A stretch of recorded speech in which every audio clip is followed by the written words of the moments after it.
Hola, bienvenidos. Vamos a hablar hoy acerca de preparación quirúrgica de los maxilares o, como dice el sílabo, tratamientos preprotésicos. Bien, las operaciones o procedimientos preprotésicos tratan de crear un lecho ideal para la prótesis. Se trata de conseguir apófisis alveolares en el maxilar superior o inferior con la mayor forma de U posible.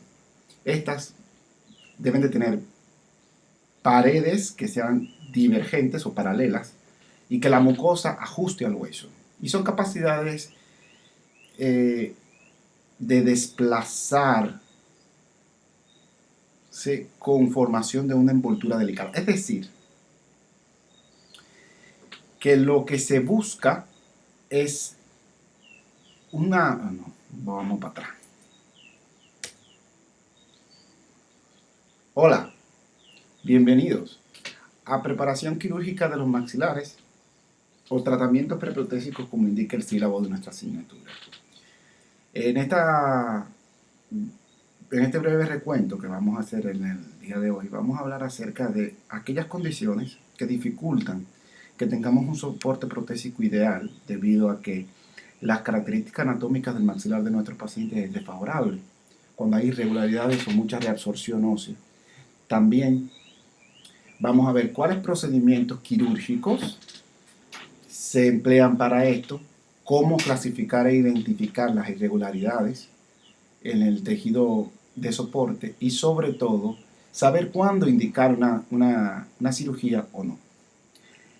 A manera de introducción, lo que buscan las operaciones o las cirugías preprotésicas es crear un lecho ideal para la prótesis. Se trata básicamente de conseguir apófisis alveolares en el que el maxilar superior o inferior tengan la mayor forma de U posible, es decir, una cresta alveolar ancha y paredes ligeramente, inclusive hasta divergentes, pero lo ideal es que sean paralelas y que haya un ajuste ideal de la mucosa al hueso de soporte, es decir, que toda la mucosa tenga un soporte perióstico con inserciones de fibras colágenas. Ese es el reto. Que se pueda lograr, a veces es muy difícil, pero tratar de modificar las estructuras anatómicas a el ideal o lo más posible que se pueda lograr, pues representa un punto a favor para lograr soporte, retención y estabilidad al momento de rehabilitar con algún aparato protésico, en especial aparatos protésicos mucosoportados.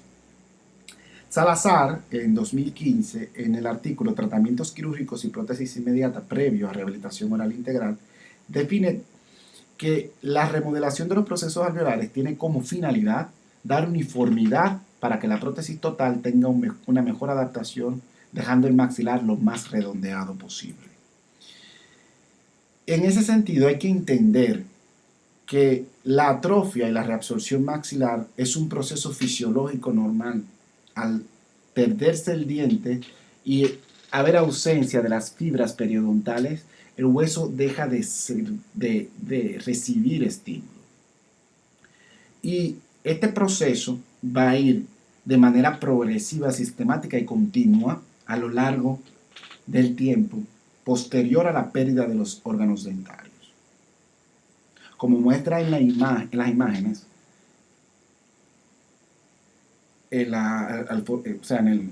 al pie de la pantalla, al pie de la lámina, se muestra que posterior a la carga de un aparato protésico, las fuerzas masticatorias van a hacer que haya una reducción en sentido vestíbulo lingual o vestíbulo palatino, dependiendo del maxilar, ya sea superior o inferior, y en sentido vertical de la cantidad y calidad del hueso de soporte. Va a haber un adelgazamiento de la mucosa y va entonces a producirse una serie de cambios de atrofia propios de la reabsorción. Les leo. La cortical del maxilar superior es más delgada en la región vestibular que en palatina, de forma que la reabsorción será más intensa a este nivel y por este mecanismo el arco maxilar superior se reducirá y con él la superficie de la base protésica debe de reducirse. Lo mismo pasa en la cortical vestibular inferior, pero no pasa en las regiones posteriores, es decir, en la región de molar, donde la cortical es mucho más ancha. La cresta maxilar en la región de los molares, en cambio, entre la línea oblicuo externa y la línea miloioidea, en vez de reabsorberse, tiende a volverse cóncava. Tolgren en el 72 explicaba que vamos a tener reabsorción mandibular 4 veces mayor que la maxilar. Y estos hechos, esta pérdida de ancho, esta reabsorción, pues representa un reto al momento de construir aparatos protésicos cuando tenemos compromiso de la superficie de soporte. Pero esta reabsorción va a ser más lenta cuando las apófisis alveolares conservan la misma función tras la extracción mediante la colocación de una prótesis. Es decir, que Aguicar en el 72 también dijo que las estructuras de soporte óseo maxilar inclusive se pueden hacer hasta más gruesas cuando se utiliza prótesis. Por eso la rehabilitación inmediatamente a las extracciones es tan importante. El proceso de reabsorción es un proceso complejo que no sigue patrones y va a ser muy caracterizado al individuo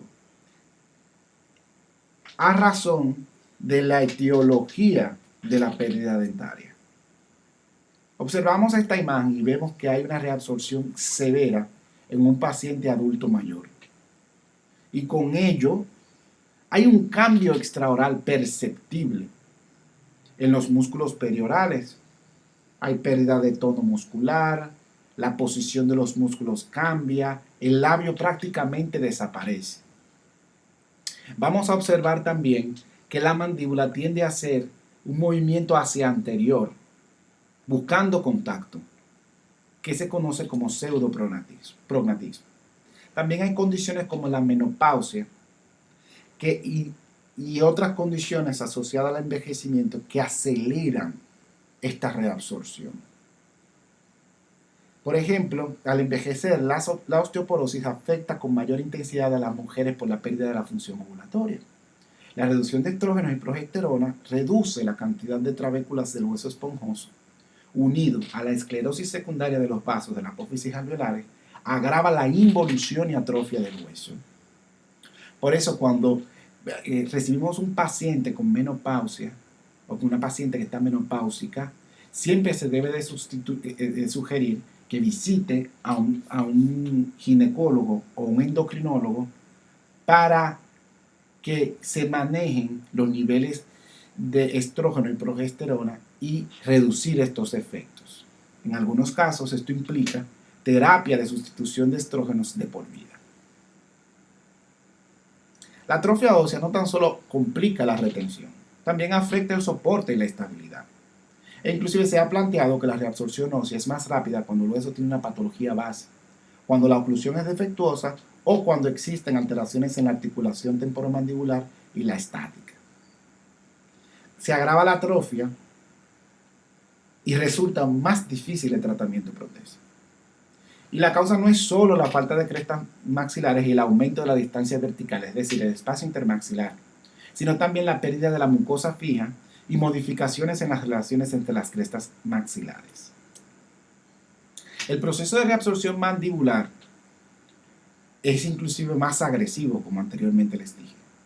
Y los cambios que se van a presentar son severos.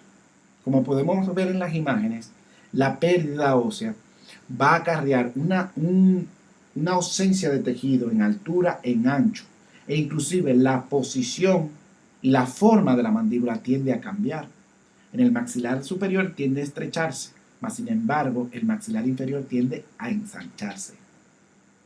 Entre las múltiples causas de reabsorción ósea encontramos la pérdida de dientes, las extracciones dentales, las enfermedades periodontales como la gingivitis y la periodontitis, la erosión de la mucosa, los traumatismos, osteoporosis, procesos infecciosos, afecciones sistémicas, sobrecarga mecánica y estrés, entre muchas otras. Y todos estos factores tienen una repercusión ósea, directa en la reabsorción ósea de los maxilares, y por ende les decía, es muy particular para cada caso y por eso no es predecible el patrón de reabsorción.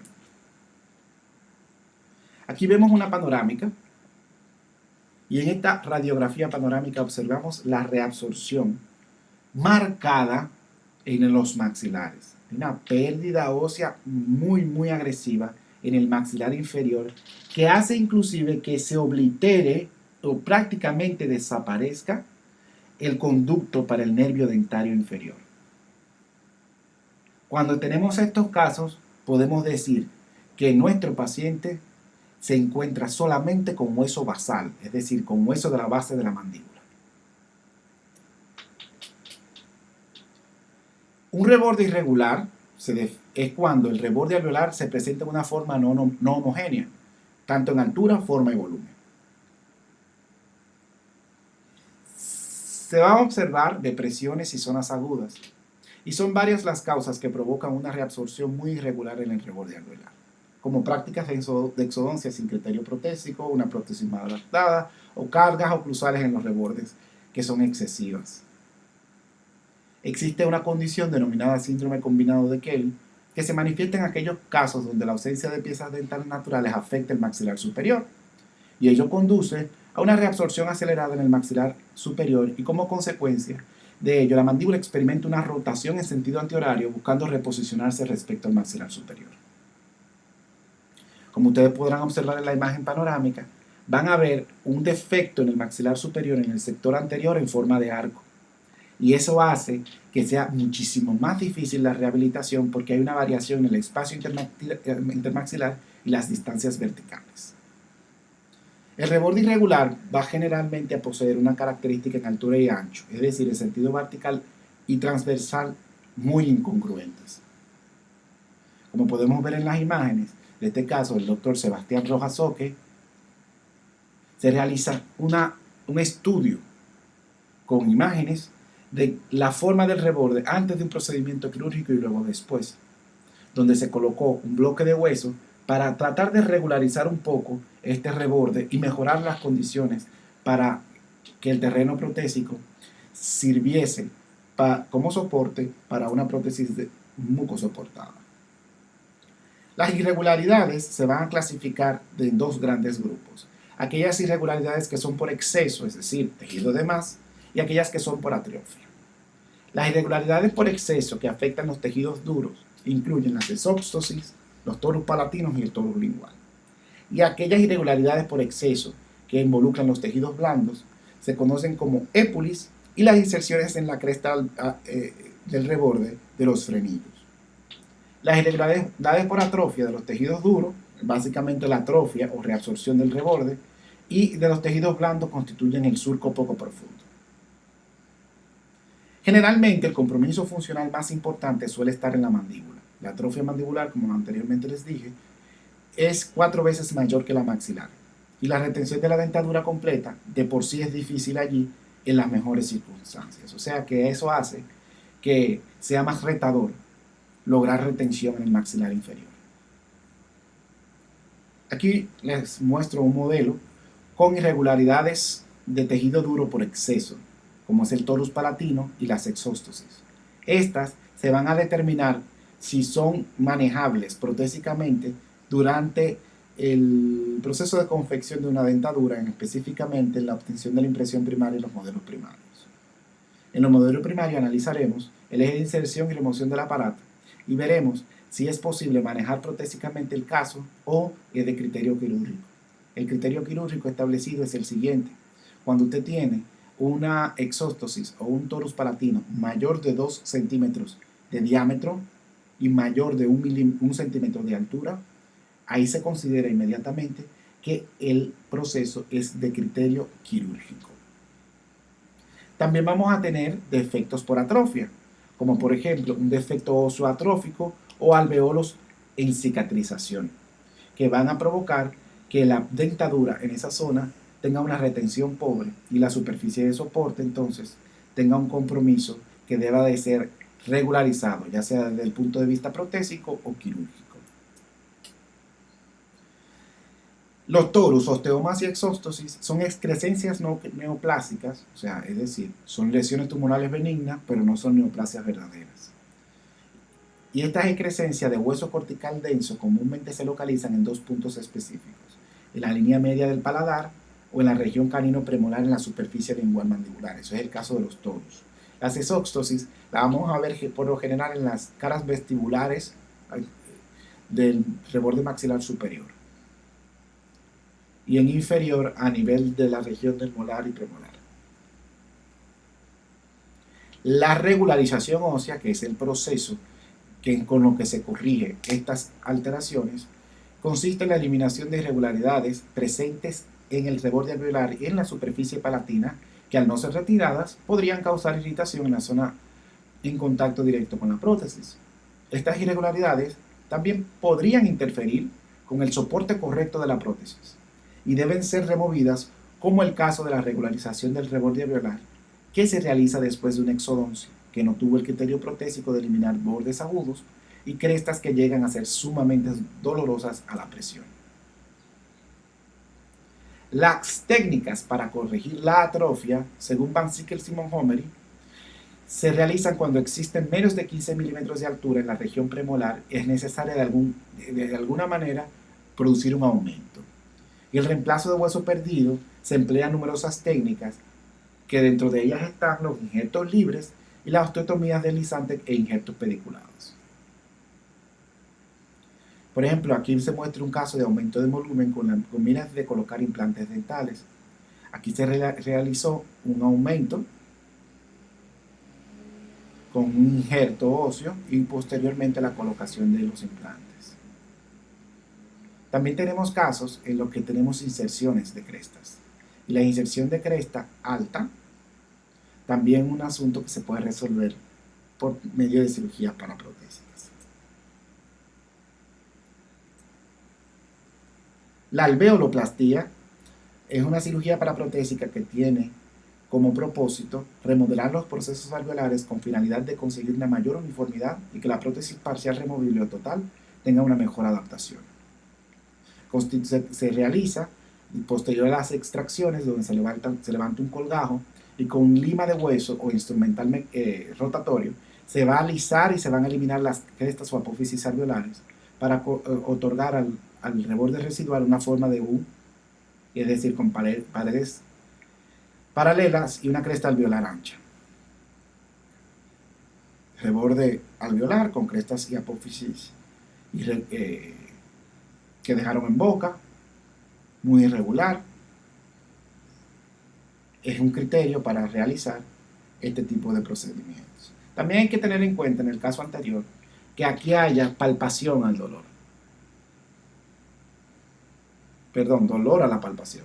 Es decir, que cuando usted toque, el paciente le duela. Si ustedes se pueden fijar aquí en el maxilar inferior, observamos que hay llagas. Esas llagas se debe a que la forma del reborde no es la adecuada. También en este caso tenemos torus. Por ende, este reborde es eminentemente de criterio quirúrgico.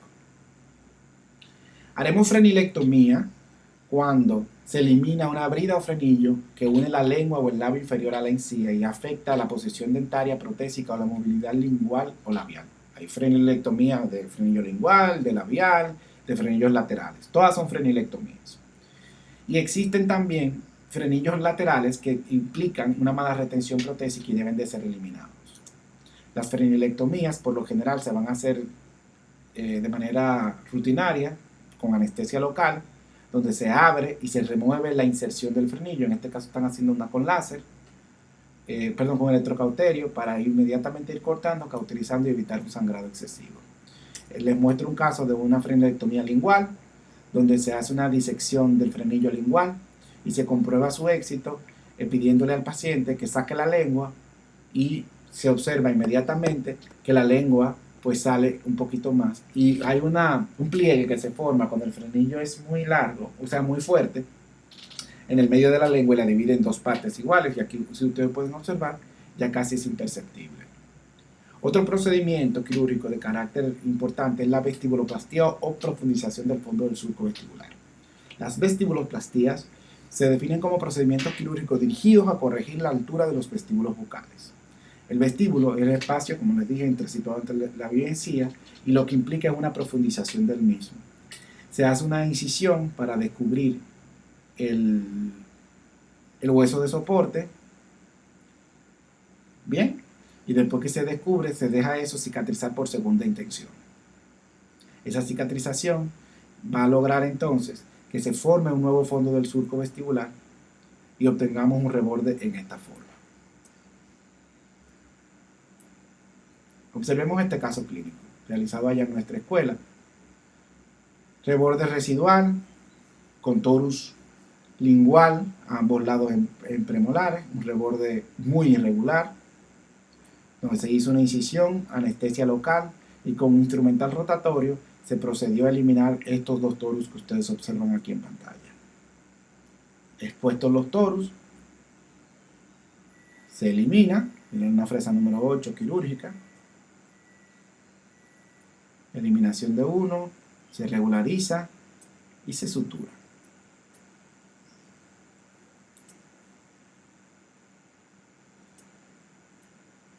En este segundo caso, pacientes con extracciones indicadas y torus.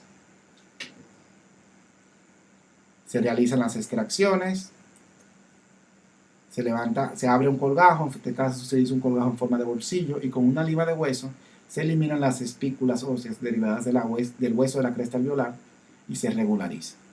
Se hace una sutura continua para garantizar una cicatrización en forma de U. En los casos que tenemos estructuras de reborde de tejido blando e irregular, se realizará